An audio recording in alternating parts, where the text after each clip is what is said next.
రాజమహేంద్రవరంలో మద్యం మత్తులో యువకులపై మహిళలు దాడి చేశారు. మహిళల దాడిలో 2 యువకులకు తీవ్ర గాయాలయ్యాయి.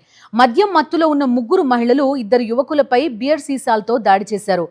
సోమాలమ్మ గుడి ప్రాంతానికి చెందిన ఒక వ్యక్తి చనిపోతే చూసేందుకు వెళ్లారు విజయ్, దుర్గాప్రసాద్. రాత్రి 12 గంటల సమయంలో యువకులు ఆలయం వద్దకు చేరుకున్న సమయంలో మద్యం మత్తులో ఉన్న 3 మహిళలు దాడి చేశారు. పోలీసులు కేసు నమోదు చేసి విచారణ చేపట్టారు.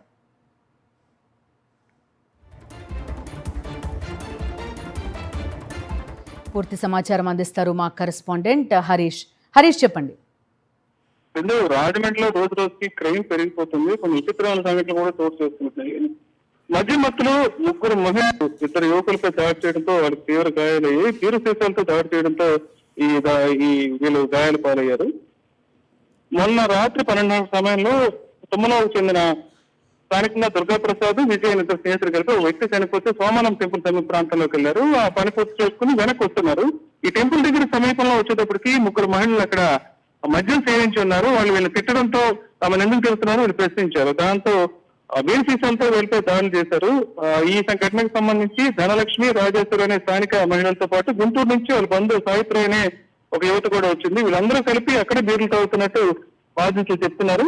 ఈ మహిళలు దుర్భాషలాడుతూ ఎందుకు తిరుగుతున్నారు ప్రశ్నించినందుకు తమపై దాడి చేశారని బాధితులు చెప్తారు. ఈ గాయపడిన ఆసుపత్రికి తరలించారు. ఈ ఘటనకు సంబంధించి పోలీసులు అయితే కేసు నమోదు చేశారు. ఆ రాజమండ్రిలో అర్ధరాత్రి దాటితే పరిస్థితులు ఎంత దారుణంగా ఉన్నాయో ఈ ఘటన కూడా స్పష్టం చేస్తుందని చెప్పొచ్చు. Sindhu. Right Harish, thank you. మరిన్ని అప్డేట్స్ కోసం ఛానల్ ను సబ్స్క్రైబ్ చేయండి. నోటిఫికేషన్స్ కోసం బెల్ ఐకాన్ పై క్లిక్ చేయండి.